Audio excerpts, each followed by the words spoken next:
Isabel makes love on national monuments with style and enthusiasm, and anyone at all. Isabel's done Stonehenge in the Houses of Parliament, but so far Isabel's never played the Albert Hall. Many a monolith has seen Isabel, right here in turmoil, her breasts surging swell. Unhappy Albert, so far denied the bright side of Isabel, getting into her stride. Fourth Bridge, the Cenotaph, Balmoral and Wembley, the British Museum, the House of Lords.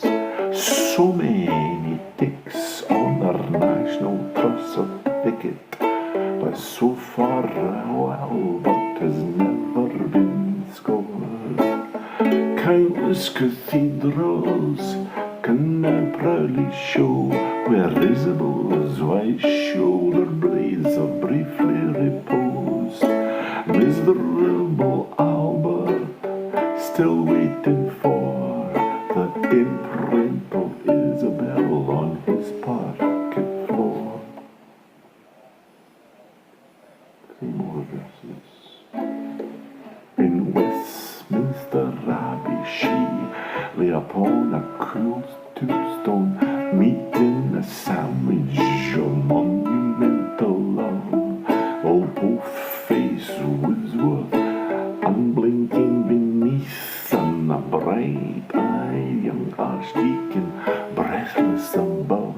Many a stony-faced statue has flickered its eyes, swayed to the rhythm of her panting cries. But oh, wretched Albert never has known Isabel's pretty whining echo around his dome.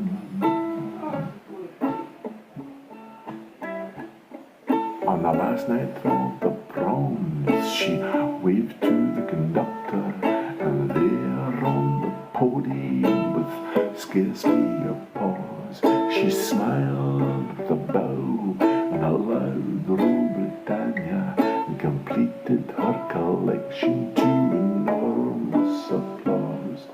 Raptured as Albert now knows full well, captured forever the elusive Isabel, prettily dishevelled but firmly installed, and faithfully forevermore to the Albert Hall.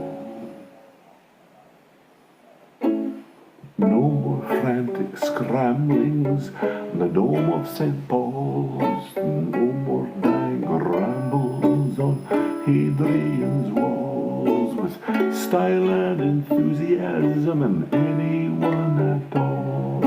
Isabel makes love in the Albert Hall. Isabel makes love in the Albert Hall. Isabel makes love on National Monuments by J. Thackeray.